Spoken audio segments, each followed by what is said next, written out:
Hey there, Solar Warriors. I'm Nico Johnson, and this is Suncast. Each week, I pull back the veil on the life and business insights of clean tech entrepreneurs building the most noble and impactful companies of our time. I hope what you learn from this conversation is a catalyst for your own growth. So thanks for tuning in, and welcome to our tribe.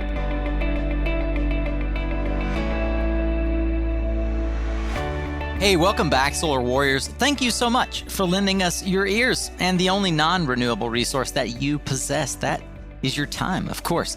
Wherever you are, you could be doing anything else. You've chosen to spend your time with us. We are going to protect and honor that. Thank you for being here. If you're new to Suncast, I believe that you're going to get a ton of value out of this episode. I'm so excited that you chose this one to listen to. Today's entrepreneur is a Texas clean energy pioneer, and she falls into that category of folks that I deem startup junkies, who, as she says, are gluttons for punishment. I have to admit that that's true for myself as well. Nisha Desai is on startup number 7, and she's got some serious energy market cred, having been involved in energy innovation in multiple sectors. We go deep on how she lucked into the energy business and turned 6 previous experiences into her current business. We also go into some fun details about her adventures down in the South Pole, as well as her involvement in other adventures like Puerto Rico's grid restructuring. This and more await you on today's Suncast. If you like what you are hearing, I hope you'll subscribe to the show, because that's the only way that you can guarantee you won't miss out on our twice weekly content just like this. Of course, you can always check it out on mysuncast.com. That's where nearly 400 additional founder stories and startup advice reside permanently. A special thanks to all of you who have clicked on become a member or work with Nico on our website as well. It helps keep this podcast going, and that's another way that I love interacting with you, our faithful audience. For now, let's get ready to tune up your skills, Solar Warrior, as we tune into another powerful conversation here on Suncast. All right, Solar Warriors, this is going to be a fun conversation. A little preamble for you and introducing Nisha today. A hat tip to our mutual friend, Evan Carone at ClearTrace, who, in his infinite wisdom, invited the few friends he had on Clubhouse, Nisha being one of them, when Evan and I did a Clubhouse not too long ago on the sort of what's happening in the Texas energy market. And this lady popped in who I'd never met before, and it just blew me away and everyone else in the Clubhouse with her understanding of how the Texas market was set up and kind of her ponderings on what was happening and what might happen in the future. That person was today's guest, Nisha Desai. She's the founder and CEO of Ennuity Holdings, which is a startup that takes big data analytics and transforms the business model that consumers use to buy clean energy. We'll hear more about that in a bit, but I also had the fun exchange of having the opportunity to meet Nisha again when our other mutual friend, Scott Wynn in Austin, invited me into his world for their Earth Day panel. And Nisha joined us in a breakout session where the ideas for this interview were cemented. And I'm so glad that they were. Nisha, I'm stoked to have you on Suncast. I can't wait to hear all the things that unfold. Well, thank you very much for having me. It's great to be here. Yeah, man, you've got such a cool background. A lot of different places that we could explore. You've worked in distributed generation at NRG. You've been a consultant at Booz Allen. You even worked for one of the fabled energy companies that I know we'll get into. But can you tell me, how did you sort of fall into working in the energy business to begin with? Yeah, well, you had mentioned Booz Allen, right? So I had been fortunate to have a internship with them in college. And so, had an internship with them in college, did reasonably well. They said, hey, we're going to give you a permanent job if you want to take it. And I'm like, sure. That makes my senior year really easy, right? Because otherwise you'd be stressing out about finding a job and all the rest. Well, what happened was they called me up at some point and said, hey, you still have a job. I'm like, well, that's great. But we've changed our program.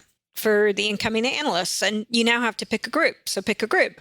And so I reflected back to my summer working there as an intern, got exposed to all the different groups. And the thing that stood out to me was this guy, Dennis Meany, who had given a presentation about the energy group. And he had introduced himself by saying, look, I'm not an MBA. I actually have a public policy or government degree.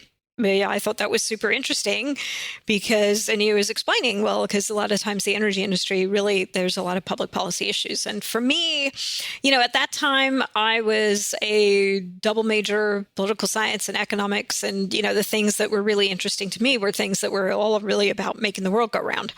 So I didn't know anything about energy, but that one little bit stuck in my head. So without kind of thinking much more about it, I was like, I want to join the energy group. And that's where it was, right? I think a lot of people these days, this is really, really cool, right? So, there's a lot more education about energy and environment and climate change and things like that. And there are a lot of students in school. They have been studying renewable energy. They've been studying wind, solar, climate. Here in Texas, there are people who've been studying petroleum engineering. So, they've been recruited by the oil and gas industry for practically their entire college career. I didn't have any of that. So it was really, very much a kind of a last minute type of thing. So I started my career in the energy group at Booz Allen, learned a lot from that and just kind of went from there. That's amazing. I mean, to get your start in energy Booz Allen is phenomenal. To be able to transition from that in the ways that you have is also really inspiring for me. We've mentioned in the lead up that you're startup junkie. So I want to talk about those early startup stripes. When did you realize that you were more entrepreneur than employee? How did that sort of come to fruition for you as an evolution of sort of getting your feet wet in the work world? Well, it wasn't until long past business school. Let me tell you that, right? Okay. So, I started as a management consultant, again, at Booz Allen, working in the energy industry. As a consultant, we always had the opportunity to work on cool strategy and stuff that was happening in the future and a lot of change. And so that's really neat, really exciting. Went to business school. And by the way, I was very familiar with interesting things that were going on in the energy industry. And Enron was always kind of at the forefront of some of these interesting things going on in the energy industry. I may be dating myself right now. I was totally confused. I was looking at your LinkedIn thinking that somehow Booz had come after Enron. I was so confused. So sorry, keep going. Well, it had actually. Yeah. Well, because I ended up, I went back to Booz mid-career. Yeah. But what had happened was, I'd gone to business school, was like, oh, I don't want to be a management consultant. I want to go off and do really, really cool stuff. But at that time, this was really in kind of the heart of the dot-com years. I just didn't get startups, right? I got the whole idea of being at a startup and, and finding one that was going to get an IPO and making money. I got the idea of being in an exciting environment, right, with a lot more things going on that was very entrepreneurial. At that time, I thought Enron was doing all sorts of really, really cool things, but I didn't really think of Enron as a startup. But I just didn't understand the whole, that very front bit of starting up, right? So people were entering into business plan competitions. I was just like, I don't understand. You should have gone to the other Boston-based business school. Well, our friend Kyle Cherrick would agree, right? Babson is definitely where you would have learned about that entrepreneurial bit. You went to the other, somewhat well-known business school in Boston. So I did, but so I went to Enron. Because Enron was very innovative, right? And when I was there, Enron went from being the most innovative energy company to being the most innovative company.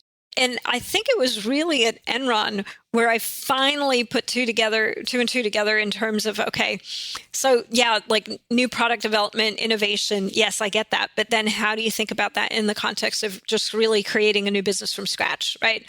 And so seeing it in that environment where things were just being implemented left and right, and Enron was starting new businesses left and right, I think that's what really finally started to bring things home for me a little bit about like, that's pretty cool. And that's what I want to do. And I want to innovate and I want to go make fresh tracks, right? Do you like to ski? Anyone who's a skier? Oh, totally. They want to make fresh tracks, right? Yeah. Well, I want to get back to skiing at some point here, but we had something in common that I don't think we've discussed, and that is early in your career, you did biz dev down in Latin America, specifically Central America, which is where I was a Peace Corps volunteer. I spent a lot of my time doing biz dev, and you were a part of the water subsidiary, which is a part of the sustainable future that we all have to be aware of. But in the 90s, you were helping sort of manage this startup business under Enron around water. I'd love to understand the insight that you gained working at a fast-paced startup like Enron around startup culture. Like, what did you learn about startups at Enron that you now are able to leverage in the 6 startups that you've had before the one that you're doing now? So that's a really good question. I think there were a lot of tough lessons that were learned, right? So I went into what at the time was Enron's newest startup, which was the water company. What I really learned there is just how important it is for the investor to match the investment. So Enron, at the time was really, really touting, trading, intellectual capital, really, really kind of this asset light type of business model. And meanwhile, Rebecca Mark under Enron was starting, this water company, which was actually the opposite. I mean, it was asset intensive. It was really all about investing money in infrastructure. Yeah. And while, investing capital in infrastructure is desperately needed, and there's lots of opportunities to bring, discipline and operational excellence and whatnot to the water industry, right? It's a very capital intensive business model. So Enron really is the majority owner of Zurich's. It created some not necessarily great dynamics in terms of like really being able to set a company off on the best footing. And certainly there's a lot of tension there. But, that's something that I've learned in a lot of different startups, right? So I ended up leaving, first of all, the water company ended up becoming Zurich's, and then it was partially spun from Enron in what was the second largest industrial IPO that had been done to that point. And at that point, then, I ended up getting recruited out to join a .com that was serving the oil and gas industry. So, but there again, there was, we kind of went in, we did a lot of business planning. Like the idea was, hey, we've got this catalog. It's this 80-year-old asset in the oil and gas industry. Can we put it online and do e-commerce off of it? And so it sounds really cool, really good idea. What we found when we dove in and we really kind of evaluated what the business model was and what the opportunity was, it's like, okay, this is the type of business that we can create by doing this. And then, from the investor's perspective, who had actually, kind of set up this business, it didn't necessarily really make sense, right? So they ended up selling it to Euromoney. So they managed to get out without losing their shirts. There were a lot of people who lost hundreds of millions of dollars. They did not. They recovered much of their investment. But, again, it was just, all right, so you've got, some investors with a very clear, particular perspective about, what kind of risks they want to take and how they want to make money. The business opportunity there didn't necessarily match that thesis. So doesn't mean it was a bad business. It was just not necessarily for that particular investor. Sell it to another company, and another company can, as the owner of that particular business, can make a lot more of it. It's always fascinating for me to hear the twists and turns of someone's career, and especially getting a chance to talk with someone who's had a foot both in the clean energy world and the oil and gas world. World Oil was a play on another play on data and how to monetize that data. What brought you back to the power side of the business?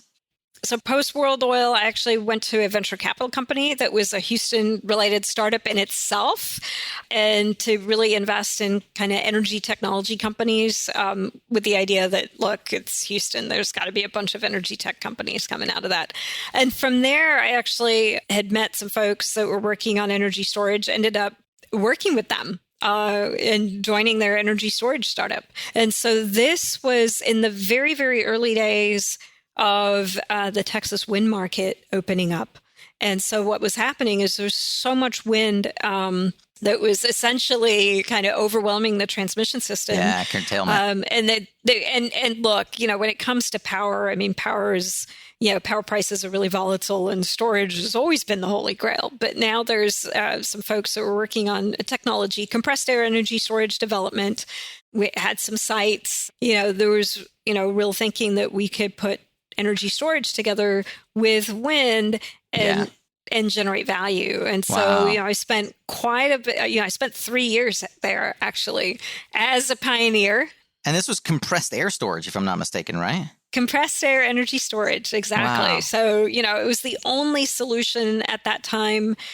Well, it was one of two solutions for kind of massive amounts of storage and then long dated storage. So the other being pumped hydro. Meaning like long duration. The ability to long duration. That's right. redeploy that over a long period of time.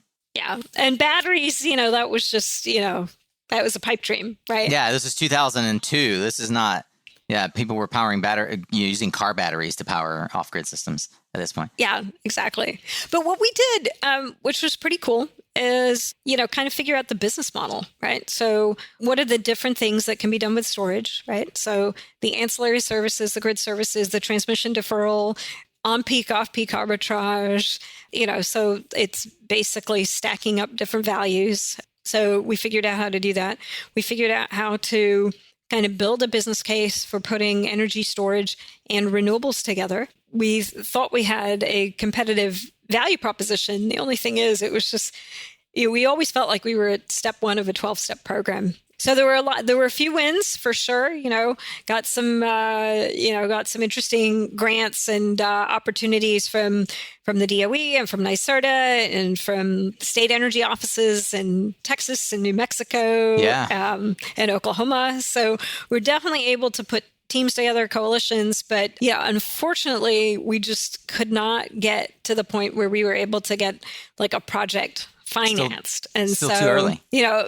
Yeah, well, it was absolutely, it was definitely too early. So, that was one time where I really, really had to be thinking about, okay, there's no one telling me to leave, but at some point I've just got to put the cards down. Before you put the cards down on this topic specifically, as we're seeing not only a veritable revolution in energy transition for Texas as what will be hands down the largest renewable sector in the United States in a very short amount of time. Storage is playing a big role now. I'm sure that you're pleased to see that your home state is having such a huge storage boom. But I have to ask, is there anything new these days that you hadn't already figured out back then?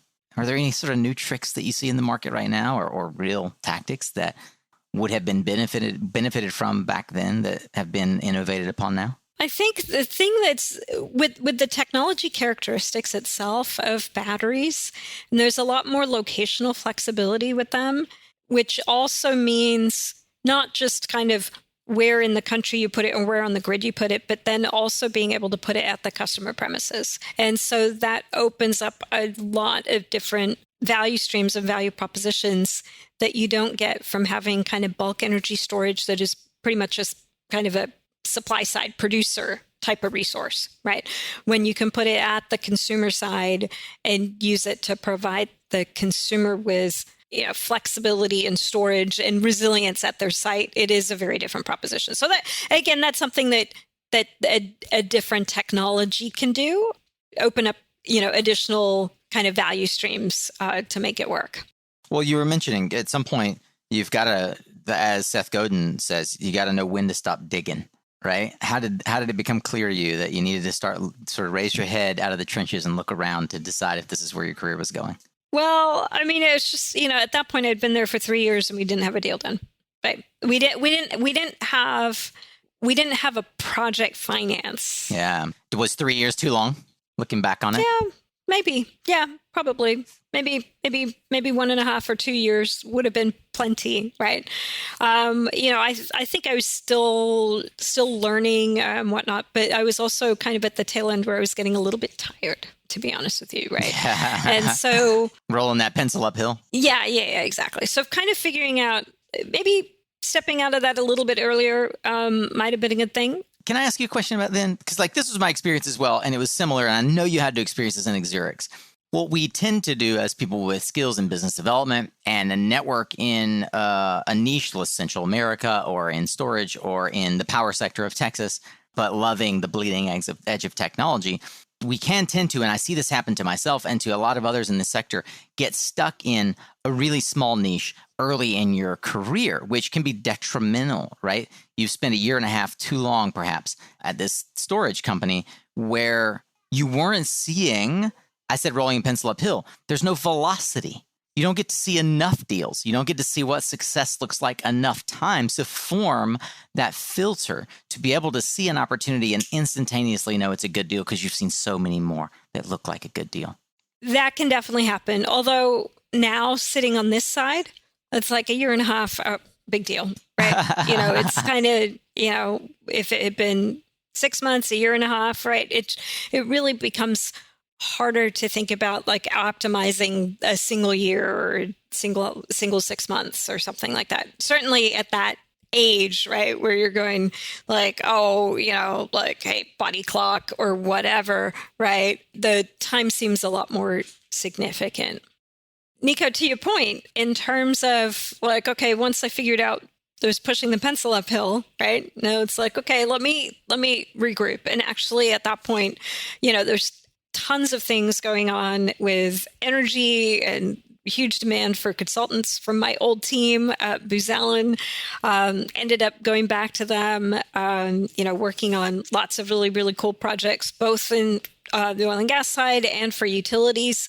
The nice thing there was having the bigger team, getting a chance to have more of the coaching and the professional development and things that you perhaps sometimes miss out on when you're in a very, very small and entrepreneurial environment. So glad you said that. Yes. But, but I think there was a point at where I figured out, okay, well, all right, I'm not actually programmed to be a partner at a management consulting company. Yeah. And I would much rather be the entrepreneur again or kind of be in industry again. And so I ended up at my next startup, which was number 5, right? Tessera Solar, and that was startup number 5.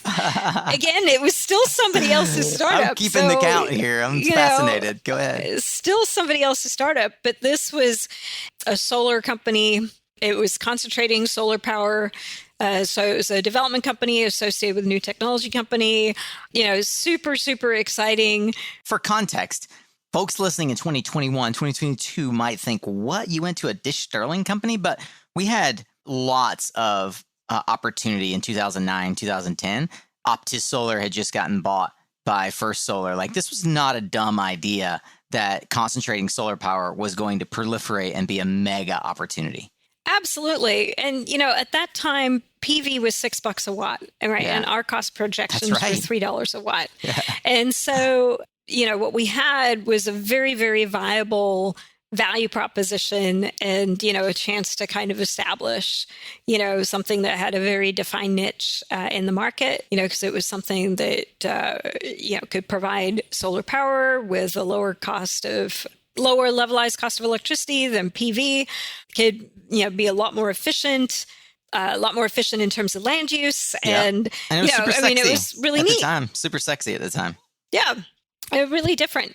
And, it was really neat because it was also something where, I could add a lot of value. I think within 2 months after I got to the company, I put the first new PPA on the table for the company right here in Texas, actually, which, by the way, was the first utility scale contract that was signed for solar in Texas. Boom, solar warrior, right there, pioneer status. There was technology risk, though, and what happened in a few years is PV had dropped its costs in half, and our cost hadn't. And in fact, then there were some things around, the technology, which turned out to be, a lot more complicated than people had anticipated. And so, but the interesting thing was, my husband, and this is a interesting view on how you manage a career and family, right? So my husband at some point he had an opportunity to go to England on an expat assignment. And this is, when I was taking the job at this startup, I was like, look, let's just make sure that your boss doesn't have any plans for you that we don't know about, because, I'm going to go work at this, I'm going to take this new job at a startup and, really want to, be able to make a commitment to be there. So I had just gotten this deal done, right? This contract for solar, first one in the state of Texas, and kind of running high. And then my husband's boss surprises him with, hey, would you like to take an expat assignment in London? It's like, what do you say to that, right? I mean, it's a pretty cool opportunity, right? So we managed to work it out. So I ended up, managing to, negotiate a transfer with my startup to England. It turns out, fortuitously, our investor happened to be an Irish company. And so they had set up a team in Europe. And so it's like I, negotiated a transfer to the European team. And I ended up, well, by the way, it's not very sunny in England. So I spent my time, traveling to Turkey and Greece and Cyprus, and, the Eastern Mediterranean was responsible for business development and trying to put some new projects on the table there. Unfortunately, again, PV costs were dropping like a rock at some point. And this is while we were overseas. The investors decided to just kind of wind down the European business. Shit. And so I'm there in Europe, like as an expat, like knowing that at some point we're going to be transferred back to the US and like wondering, what do I do? So this was actually kind of where like necessity meets invention, or invention meets necessity, I guess, in that, so I'd come out of the company. One of the things that was really part of the startup, we were on the development side. We were always having arguments with the technology side of the business as far as how well the technology was performing in our pilot projects. And, I was just like, that's just a math problem. You just collect enough data and you can back calculate all the formulas around soiling and shading. And yeah, I am actually. So that's my superpower, is like math. That's what I guess that's what we don't have in common. It's not necessarily communication. It's analytics, right? Anyway, so it was just like I was kind of had this inkling. It's like maybe other people have this problem too, and sure enough, right, when I talked to people who were investing in solar projects, they had no idea why their solar projects were overperforming. I'm thinking about it as, okay, overperforming. Is that because someone sandbagged the resource assessment, or is it because someone sandbagged the performance, or maybe there's just more sunshine that they had planned for, and it's hiding the fact that the technology itself is underperforming from a warranty perspective. So, I'm thinking through all this stuff because I'm like, going, hey, and if you knew all of that, then you could have some proprietary insight that would help you like buy and sell some of these portfolios as they inevitably will be bought and sold from the current investors to permanent investors and stuff like that. Right. And keep in mind, I mean, this was like 2011, right? So this was this was 10 years ago, right? And look how much the solar industry has grown since then. And so, I had a really great idea, but at that point, I knew how to come up with good ideas and like figure out what the business plan would look like and stuff like that. But as far as like, how do you convert that into a new company? How to be the one that starts the company? That was like still a little bit foreign to me. I ended up meeting some folks who were working on some similar type of concepts. By this time, I had already engaged like a beta customer, and it was just like, hey, there's a real idea here. Let's form a company around it. I'm like, okay. Then we got transferred back to Houston, and so I ended up coming back to Houston to familiar ground. I was like, I need some money, so I raised some money from an accelerator, brought my co-founders over. Like maybe about 2 months later, completely blew everything up, right? Because starting a company is hard. Well, starting a company is hard. So that was startup number 6. And that was the first time that it had been my startup. Before then, it was like I had joined someone else's startup, right? I was a startup queen, but I was like a startup employee, right? So this is the first time I was like a co-founder. And first of all, I think it really changes your perspective in a very profound way, right? When you're the owner. You said to me, and I want to set the stage for this lest we not get these words in here, but you said to me something that profoundly changed the way I think about what I believe you're going to talk about next. And that is the difference between entrepreneurial and entrepreneur. No, absolutely. Again, entrepreneurial, go-getter, self-starter, like you can do all those things, but entrepreneur, right?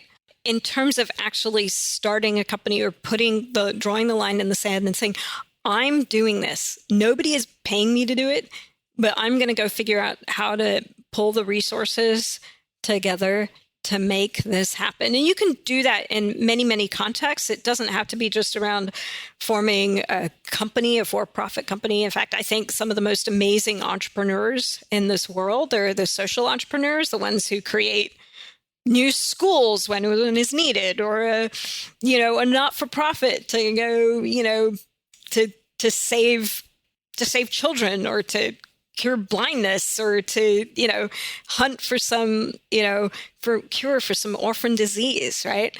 They're amazing, right? On the for-profit corporate entrepreneurship side, that seems kind of easier in comparison, because it's like, it's really about making money, right? If you can convince an investor that there's an opportunity to make money, right? That's kind of what you have to do. Social impact side, you're selling different stuff, right? This experience that I'd had was just like, look, I've got this idea. I know there's a problem. I had the problem before in my previous company. I've gone and validated that other people have this problem. I have an idea for a solution. Now, how do I bring all that together? And so I think I was probably, if I knew what I know now, I would have made so much more of being in that type of position. But what I didn't know is like how to find people to work with to actually take that startup journey with you. And so I kind of landed in the lap of some other people who, have much firmer ideas about what they wanted to do as an entrepreneur. I was still like not necessarily conceiving of that I deserved to be the entrepreneur as opposed to just the person who had the good idea, right? And, as I kind of settled into that, I realized I have, some really, really good people as my co-founders, but they're not necessarily who I need as my co-founders. Maybe I hopped into the wedding too soon. I often ask, what's the number one mistake you make early on as a entrepreneur or founder, and how do you correct it now in your current businesses? Yeah, so I broke up with them in the middle of the accelerator program. It was amazing. So it turns out choosing your team could be the most critical step. Oh, no, it absolutely is. Absolutely is, right? But it is also a journey, right? It's hard. Like setting up a company is hard. So basically, after Actual Sun, right, it was just like, oh, this was fun. I ended up putting my next set of ideas together and pitching them to NRG. And they said, we're not going to fund your ideas, but we need these entrepreneurial ideas. So please come inside and be an internal entrepreneur. And I was like, sure. Because at that point, it wasn't necessarily about working for myself. It was about like, hey, I've got these ideas. How can I make them happen? How can I make great things happen in the energy industry? So by the way, just keep in mind that everything I've done has been about energy and infrastructure. And so there is really a passion for this industry and making it better. Yeah, ended up at NRG. I was the VP of Distributed Generation, eventually became the VP of Distributed Generation. But the great thing about that experience was that it really brought me onto the consumer side of things. Now, at NRG, my customers were commercial and industrial consumers, but it was really all about like not just being the producer, but like figuring out how to really, really get tight with the user of energy. And there's so many mega trends that are going on with kind of empowering consumers.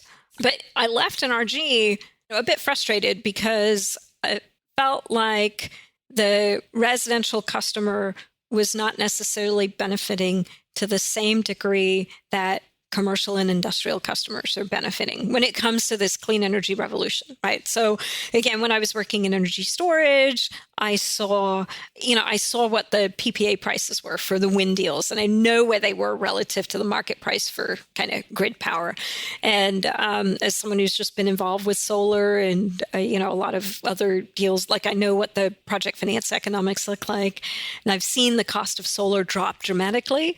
And then I see on the consumer side, like the residential customer is being told, "Oh, you've got to pay a premium for clean energy." And it's like, nah, what we have to do is we have to figure out how to completely rethink the business model such that the customer, the end customer, if they don't have the ability to put solar on their roof, that they can still benefit from the fact that, you can kind of make an investment and like get to a cost of energy that's lower than brown power. So what I learned there was kind of, what that retail side of the business looked like. And it kind of married up with just a whole lot of experiences, knowing what the big trends are. And then also being at a point in my life where it's like, I want this. I can't necessarily put solar on my house. And so again, it's a product idea that comes out of my own personal experience and desires, but like testing it with people, feeling really confident that, there's a market for it. And I just need to be the one that puts this opportunity together. So now I'm on startup number 7. One of the things that I'll note, just observing the arc of this narrative, is that you very skillfully navigated going out into the startup world and then back into what I'll call the comfort of a large entity that gives you the ability to pull back to 30,000 feet, scope the market, make massive connections, get really massive credibility. Booz Allen, NRG, you can't ask for better credibility than that. And then drop back into the entrepreneurial world with another leveling up of expertise, credibility, and network. That's fair. That's a good way to put it. Although, I think that I will say it was, for me, really about, okay, who's well positioned to make big change? And it happened to be a big company. Yeah, a lot of this that we ask ourselves is like, I look at your LinkedIn and I think, how intentional and decided was her career path versus, what many of us maybe experienced, which is kind of falling forward. I was very intentional about the path I took, and I also got really lucky. It's always a combination of both, right? I mean, you can never predict what doors are going to open for you, right? You can decide which doors you're going to go through and when you're just going to actually look for new doors, right? On one sense, everything has been, a function of, opportunities that were all of a sudden opened up to me and caused me to go in a different direction, right? I talk about joining Booz and joining the energy company, or joining the energy group. But, at that point, I was really thinking, well, maybe I'll go become a PhD in economics, right? And I joined the energy group and was like, wow, this is a super fascinating industry and I can make a huge mark and have a lot of fun. Hey, I've got a quick question for you. Did you ever think, man, I wish I could just text Nico? I have a question for him. Hey, Nico, where is your favorite Thai restaurant in Durham? Hey, Nico, what are the flight prices to Mexico City right now? Hey, Nico, where are you going to be staying in New Orleans this year for North America Smart Energy Week? If any of those questions have occurred to you, or some other thing that you'd like to chat with me about, why don't you text me at 310-634-1780. I'm running a little test to see if I can actually get you as a listener to respond. So there you go. That's my number, 310-634-1780. Shoot me a text message. I'd like to know if you're going to North America Smart Energy Week 2021 in New Orleans. I'm going to be there, so why don't you take this opportunity to text 310-634-1780 and let me know, Nico, I'm going. Or, Nico, you're crazy. Why in the heck would I be in New Orleans? We're still in a pandemic. Either way, I love you, and I hope to see you there, and I hope that you'll text me. That number, again, is right there in your podcast player description if you click on it.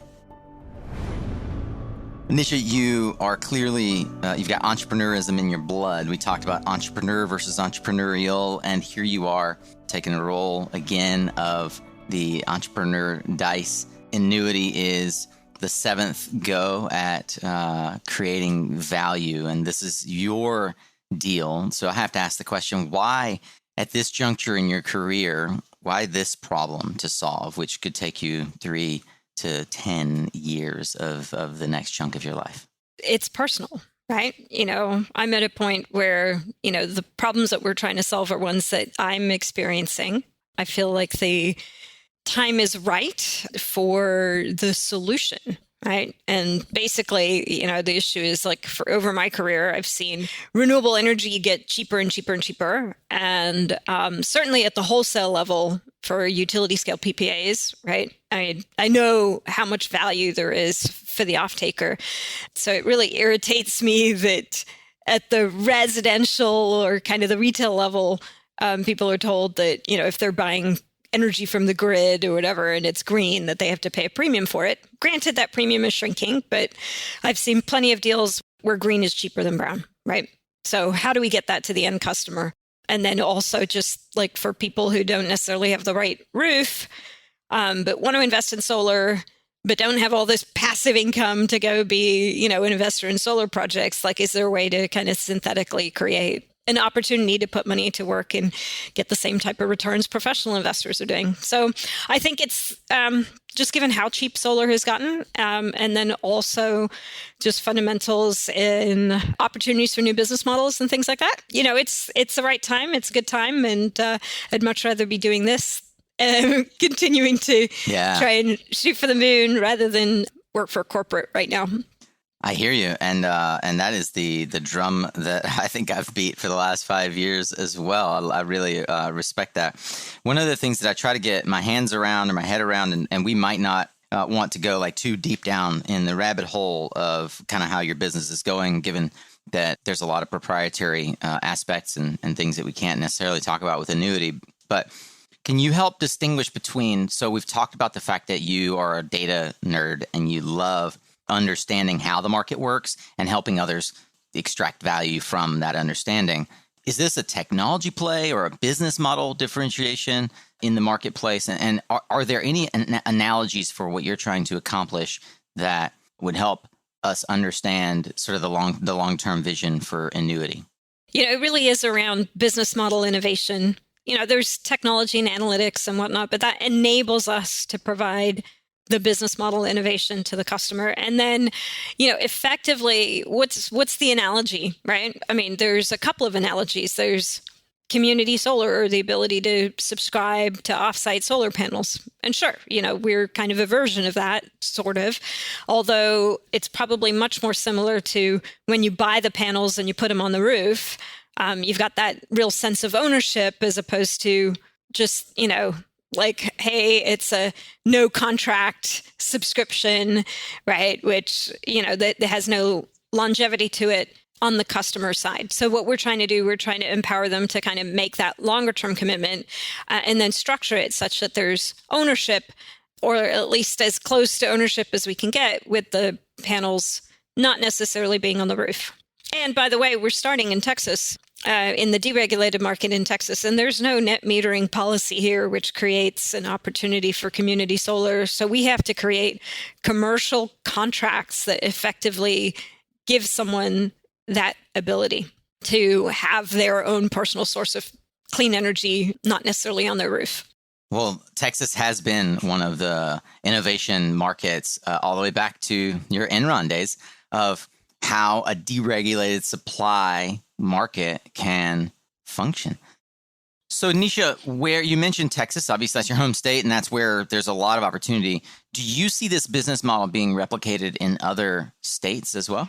Oh, yeah, absolutely. I mean, there's many other states where people have the ability to shop for their own electricity supplier. And so we can certainly expand there. Although I do think that once we, I'd said that, it's the technology and the analytics that can kind of enable some of our business model. So if we can, kind of take that technology and use it to enable a regulated utility, for example, to offer their customers the ability to, have ownership, purchase panels, and kind of, have the utility give them credit in such a way that it risk it manages the risk for the utility, and we can show that it doesn't, like, the utilities have to worry about things like cross subsidizing and kind of fitting within kind of a regulatory construct. So we think we can use the analytics to enable them to provide the same type of product that we think that we want to provide to our customers, and which we think that there's demand for. Super cool. I wonder at what point you'll be able to layer in things like blockchain, like our friend Abe at Sunshare over in Africa is doing, right? The ability to literally own one cell of a solar panel, which is producing power, on a facility. I think that's really cool. Well, I spent quite a bit of time doing a deep dive on blockchain a couple of years ago, actually. I ran an industry working group looking at blockchain for energy trading. So I have a few ideas about that. I guess the thing for me is, as a solution for us to do the accounting, it may make sense. I'm not necessarily hearing customers clamor for the type of visibility that blockchain provides them. I mean, we're going to have to do a whole lot more for building trust in kind of the business model, in our brand, et cetera. So, I mean, even if blockchain adds to that, it'll be, kind of a small component of the work that we have to do in the base case. Well, Nisha, back to your home state, Houston has perennially, for a century, been the hotbed of the oil and gas industry, right? It is the HQ for most of the big companies, and it is, oil town, that whole corridor there, Houston and Dallas. And we're seeing the energy industry evolve. We cover a lot of that here on Suncast about that transition. What is your experience right now in the heart of Houston as the industry in many ways gets upended? Well, here's the thing. So Houston, it's definitely embraced its potential position as the energy transition capital of the world, right? I mean, as you said, it's definitely been kind of the oil and gas capital, the energy capital of the world. And now you're seeing a lot more, even like the Greater Houston Partnership and the mayor, is talking about Houston as the energy transition capital of the world. And I'm really, really pleased about that. I've lived in Houston since 1997, in the early 2000s and late 2000s and this decade, I worked in clean energy and alternative energy and renewables and things like that.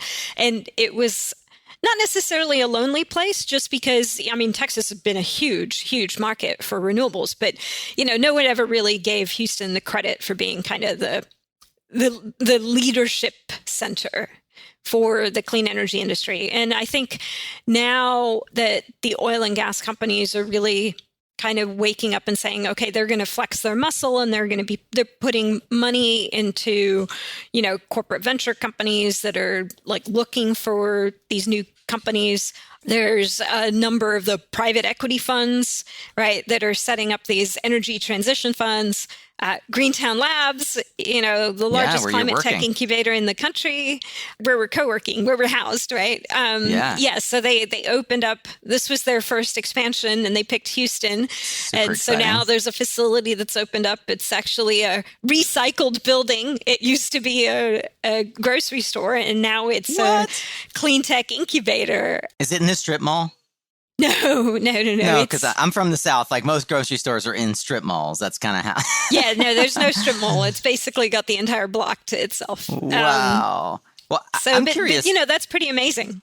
Yeah, it is. It really is. And I think it speaks volumes of where a major industry player like Greentown Labs sees the industry going, that their first bridge out of Boston is to Houston. You are working, as you said, co-working in Greentown Labs. You're not working for Greentown Labs, but I know that you're a huge advocate, and those guys are doing amazing things. We're going to have them on the show as well. I've been chatting with their folks about getting some Greentown love. One of the things I noticed is they did a feature on, I think it was 10 or 12 women in leadership, and you were featured there.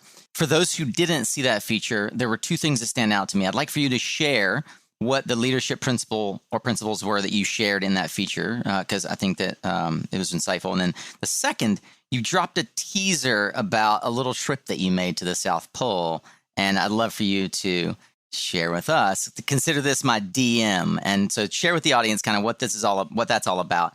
And I'm looking forward to these leadership lessons from you. Yeah, so that piece was done for Women's Month, which is why they had featured 12 of the female founders that are in Greentown Labs. So the advice that I had shared was about your inner monologue, right? Everyone's got that like internal voice that speaks to them. And, sometimes your inner monologue is telling you like, oh, you suck or whatever, right? Or, imposter syndrome, you shouldn't be doing this. You have no business doing this. But, at the same time, you can always like your inner monologue can also be telling you, you can do this, right? You can do this. You can do this. And so, my advice was really like, you're going to have that inner monologue. Why don't you practice using that to be kind to yourself? Much the same way, like externally with other people or with delivering criticism or whatever, you practice gratitude, you practice, how to communicate with, the feedback sandwiches and things like that. But similarly, you can do that to give yourself the support that you need. And then you had asked about my trip, right? So yeah. So at the end of 2016, I had this opportunity to go to the South Pole. I decided I wanted to ski to the South Pole. So it was just like this. It was this ambition that I'd had for a number of years. I just kind of wanted to follow in the explorer's footsteps. I wanted to come back. So I didn't want to die on my way back to the pole. Yeah. But, those stories of, Scott and Amundsen, those were pretty inspiring. And I decided I wanted to do something other than just take the cruise down to Antarctica. So I found this opportunity. I didn't know how to cross country ski. I learned how to cross country ski. I went to this training camp and they, basically, I went through polar expedition training, right? Learned how to camp outside and, how to ski, how to pack a sled, how to kind of plan out my nutritional requirements so that you can ensure that you're getting enough calories to haul your sled and keep warm in, minus 20-degree weather. What kind of clothes to wear, the layering systems, how you kind of carve up a routine, all that stuff. And then I ended up like going down there. So when you're in Norway for training, right, you're still relatively close to civilization. But when I went to Antarctica, at that point, you're off the grid, right? There's no Wi-Fi or cellular service. I had a bunch of friends who were following me on Facebook, but once I got there, I really didn't have any communication with them. And it was a long journey, by the way. And my guide it ended up being 2 people and a guide. And then the other guy, he actually got sick.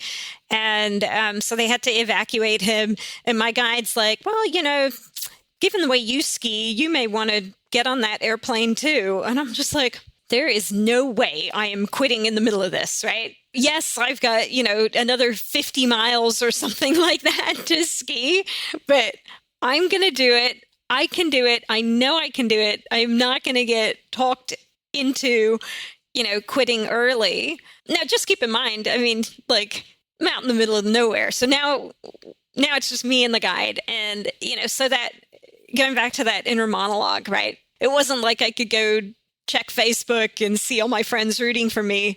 I had to spend a lot of time with myself, right? Okay, well, the guide is telling me I should quit. Nope, I'm not going to quit. I can do this. I know I can do this, and I might be slow. I might be a lot slower than him, but, there's a prize at the end.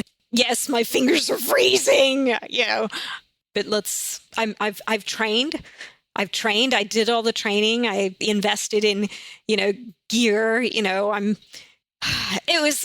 was a very affirming experience, but as an entrepreneur, if you think about it, entrepreneurs are told hey, this isn't going to work all the time, right? This isn't going to work. You'll never make it. There's already a lot of stuff that's out there. What's new about what you're doing? What makes you think that you can be the leader? Whatever it is, right? And by the way, I think being a founder is a very lonely journey as well. I mean, you might be surrounded by people, surrounded by your team, but it is lonely nevertheless. And so that kind of, inner voice, or that kind of the opposite of imposter syndrome, you have to train yourself and support yourself in believing in yourself. Just so I'm clear, were there how many other people were on this journey?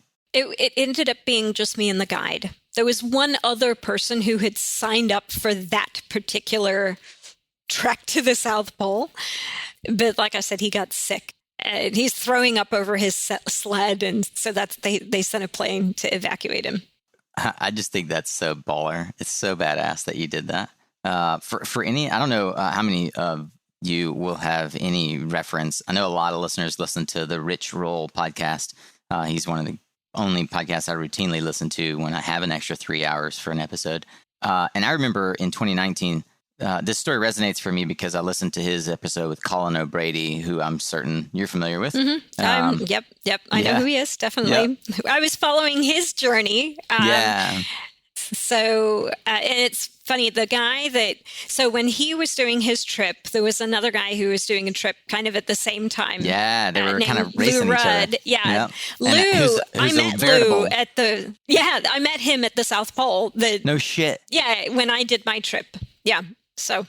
Yeah, so for anybody who doesn't understand the backstory, I'm going to link to the episode called Freeze Solo that Rich Roll did with Colin O'Brady, which itself is super inspiring and will give you a completely new insight and perspective on what Nisha just explained that she did. If you don't think that is impressive, you should go listen to this episode by a guy who spent years of his life preparing to do this, and he did it in an altogether different way, but it's nonetheless like incredibly impressive that you chose that path. And I actually I didn't know this part of the story, and I didn't know any of this story candidly, but I love that you came to a challenge where, as you rightly said, your guides said, time to pull a parachute, like get on that plane. It's time to, as Seth Godin would say, time to stop digging, right? Got to know when to stop digging. And you were like, nope, I can dig deeper. What was the first thing that you consumed that wasn't on your pack? Like when you got to the South Pole, what was the first thing you enjoyed? Do you remember? Well, they have wine. Wine, kind of a hot meal, like maybe there was like baked chicken or something that didn't come out of a freeze dried. I just have in my mind, I have you sitting there with like a cup of hot chocolate, and I just think for me I would be like, can somebody please bring me some hot chocolate, because that would be the cap to this. Yeah. The thing about those experiences is that, and I know this has happened for you, you can't foretell how and where that story will be used in your life, not just for your own benefit, but for someone that you're mentoring. How do you think, given the breadth of experience you have in your industry and in your career, how do you think about mentoring others? How does that show up for you? So, it's something I hugely believe in, but it shows up very organically. Early in my career, I told you I spent time at Booz Allen, and of course they had formal mentor programs. Even when I was at Enron, they had formal mentor programs. But, kind of moving really into the startup world, I mean, a lot of times you're working in situations where you don't have formal leadership development or mentoring programs and things like that. And so in terms of finding mentors, you look for people that you have relationships with and just kind of build that relationship, and it kind of turns into a mentor-mentee relationship. But similarly, if people are reaching out to me, and there are people who I've worked with, that have worked with me, and I kind of keep track of their careers and try and give back to them. But it's not, very rarely has it been because there's a corporate, assigned mentor-mentee, and you get to develop a relationship. So I think there's a difference between kind of being a mentor and being a sponsor. A sponsor is really someone who's like pulling someone behind them and kind of opening up doors. A mentor is much more like the guide, right? The sounding board. And, those are things, particularly for kind of women in the workplace, people are taught to look for not just mentors, but sponsors. frankly, it's a little bit harder sometimes for me to be, a sponsor if I'm not necessarily in a environment where I can really pull people behind me, just because there may not be longevity at the startup. But I can certainly be a mentor and support people on their career paths. And I have done that multiple times. Can you point to an example of where someone did that for you and the impact that it had on you? So I think one of my very early mentors was at Enron, a woman, right? Amanda, she was the president of North America. She actually also ended up being the president in kind of the Enron startup that I joined. And so, I think the thing that I was really grateful for her was not just that she was kind of, we had a good relationship and she was looking out for me, but there's a lot of practical advice, including advice I didn't necessarily want to hear, right? Or if I was complaining about something, kind of just, it is what it is, get over it. But then also kind of making sure to help provide the guidance that I would need in a, certain environment to succeed, to take advantage of natural skill sets that I had and to address things that I wasn't as good at. And that was really fun to have someone who's, giving you some insights into, what else is going on at the executive level and giving you an opportunity to shine.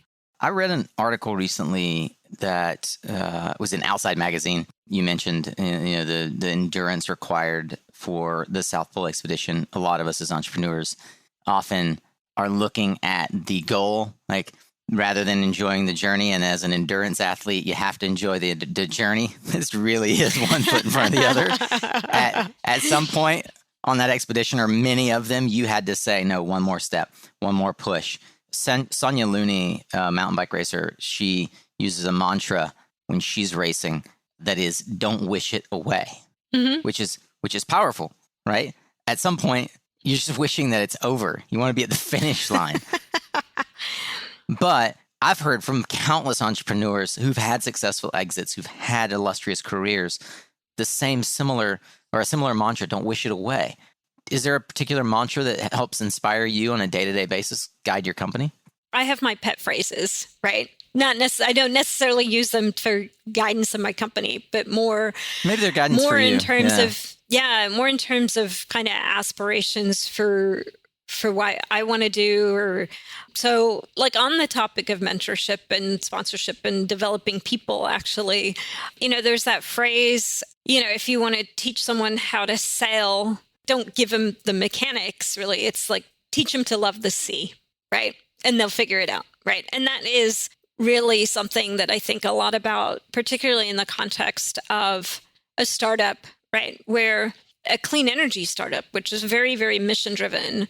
What's our mission? What's our impact? Why are we doing this? Because there is so much to do. I cannot always provide day-to-day guidance. So I need people to figure things out, right? So my team, my advisors, or whatnot, it's like, okay, I don't even know what questions sometimes we have to ask. But if we can get all aligned around, look, this is what we're trying to achieve, and I can provide the right space and the right environment for people to then be able to figure out not only what are the right questions, but what are the right answers. That is something that I definitely keep in the back of my mind and try to aspire to. I don't necessarily say I always do it very well, but you kind of have to know what you're aspiring to. Like one of my favorite phrases, really, it's really hard to call it a mantra because it comes from a band called the Butthole Surfers, which, is familiar. I'm familiar. Yep. So it's like, but the phrase, which I think about a lot and I try and use it a lot to motivate myself, is that it's better to regret something that you have done than to regret something that you haven't done. So that one, especially when you think about should I do it? Should I not? Well, yeah, try, right? I love that. Actually, I'm really glad you brought that up. That was probably the single most important advice I ever got in college. And my friend Steven, who was a senior and I was a freshman, constantly saw me just waffling indecisive. Should I do it? Should I not? Context is important, but it was mostly around trying new things, which many freshmen in college do. And he said to me, stop living your life based on kind of how you've been taught to perceive the world. Regret is a terrible thing. Like, I'd rather regret the things that I have done than the things that I haven't, which is almost verbatim what you just said. And I haven't heard that reference in the song by the Butthole Surfers, which I'm familiar with the band, but that's really powerful. It's funny. I think a lot of folks draw from songs. I know that from the same article, actually, Alex Honnold said that he often gets songs stuck in his head when he's climbing. And the one Hakuna Matata from The Lion King that's stuck in his head, right? It means no worries, right? That's a really, and it's important to be able to think on stuff like that. But I want to just comment back to the Love the Sea visual and imagery. I don't know if you've seen it. I feel like in this episode in particular, in this conversation, I'm referencing a lot of things that folks might want to go search, or I might have to drop some links for. But have you seen there's a YouTube video that was really popular maybe 5 or 6 years ago called This is Water. This is one where fish can't describe water because it is something that they have never experienced life without, right? It is something that is so all-encompassing that they are not even aware of it, right? So this whole idea of love the sea, oftentimes we as founders can get caught up in the fact that the thing that envelops us, we can't even imagine life without it. And the people we're inviting into the journey are just actually deathly afraid of it. They don't know how to swim in it. They don't know what it tastes like, right? And we're native to it. Like, I have almost no fear when it comes to certain things that I want to accomplish. And I'm asking and inviting people along that journey with me, as you are, that inherently don't know this is water. They don't know what this feels like, or what to expect. Some deep thoughts here on as we round out this interview. Are there any particular books or reading in general that you would point to that has had an outsized impact on the way you have shaped your leadership, or that have formed more of who you are? Kind of books that you recommend to others or gift a lot? One book in particular is Drive by Daniel Pink. It's about kind of, intrinsic versus extrinsic motivators. So that's one that when I read that, that was kind of eye-opening to me. It was also at a time when I was trying to rework a compensation plan, an incentive compensation plan. And so that the insights there as far as like how to be thinking about like, okay, if you're reworking a compensation plan, that's definitely an extrinsic motivator, and is that appropriate for the type of work that, in that particular instance, I was asking that sales team to do. But then there's this other one, which I really, really like, which is called Switch. And it's by Chip and Dan Heath, right? And the concept there, it's basically how to change things when things are hard. And so, I've got this metaphor of, the driver and the elephant and the heart in the brain. But the thing that I found super, super powerful in that book is the concept of bright spots or bright stars, right? So, and by the way, I grew up in this like perfectionist, naturally critical, very household, right? And so to be able to go train yourself to like, instead of like honing in on what doesn't work, like hone in on the stuff that does work. Look for the stuff that does work and replicate, right? And so that one is, for me, again, one of these things where it's like, I want to be a better person, right? I've read that. I want to be a better person. I want to implement those types of behaviors in my own life. And how do I do that? Again, having grown up in this, like, very criticism intense kind of household. So, well, both of those books have also had a big impact on me. I remember reading both of them around the same time when I was living in Miami. What an awesome and prolific pair of authors you've chosen. Obviously, Dan and Chip as brothers, have written a number of books that are themselves worth reading, Made to Stick, Upstream, as well as Dan Pink has written some of the best books out there. Like To Sell is Human is one of those, like, change your mind about, and also A Whole New Mind, which he wrote, but change your mind about how you are aligned with the things that you believe are motivating you. Also the things that you believe are fears, like selling, because as his book says, to sell is human. Actually, everything that we get in business is derived from the skill of selling. And we're all selling constantly. And persuading and moving people, etc. Yeah, definitely.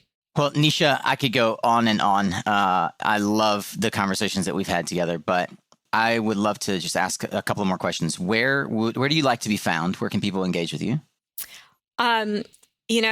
Over a glass of wine or call me on my cell phone, right?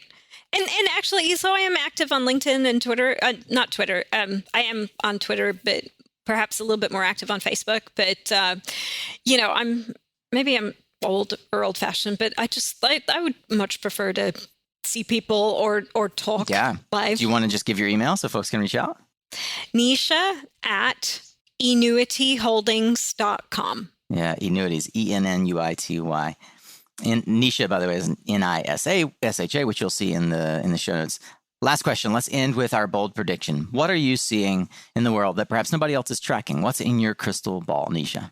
My crystal ball says that people will put their own capital to work to change the world if we give them the opportunity to do so. Hear, hear. All right, Solar Warriors. That was Nisha Desai of Ennuity Holdings, a friend and a fellow solar warrior down there in Texas, fighting a good fight to see through this energy transition and help you leverage your own capital, as her final parting words suggest. Be a part of the change, be a part of the growth of the biggest exchange of wealth in our generation, in many generations, as Jigar Shah, our friend and fellow Suncast Solar Warrior, has expressed himself. How did this episode sit with you? If we've done our job right, you'll not notice that the gremlins in the gears caused this interview to be broken up into multiple sessions. So I'm really, really, truly grateful for Nisha for her perseverance and patience as we worked through the technical difficulties. Grateful for Chris, the editor. And I'm most of all grateful for you, Solar Warrior. Thank you for tuning in to another Suncast. If you are eager to keep learning, well, then you, my fellow Philomath, can find the show notes, all the links from the Rich Roll episode and other things that I referenced here over on the blog at mysuncast.com. Click on the show notes link. Since you're already going to be online, do me a huge favor and go give a like and a comment to my post on this episode with Nisha on LinkedIn. That is where you can give me all the love that you want to show. You can share this episode if it's truly impactful for you, but mostly, who do you think needs to hear this story? Tag them in the comments on my post and let them know what your key takeaway is. I know that it'll bless Nisha, it'll bless me to hear your thoughts as well. Thanks once again to our sponsors who help make this content free to you. You can learn more about our sponsors, as well as how you can partner with our thousands of Suncast listeners over at mysuncast.com/sponsor. Remember, you are what you listen to. So thanks again for showing up, Solar Warrior. It's half the battle. Kia, Solar Warrior!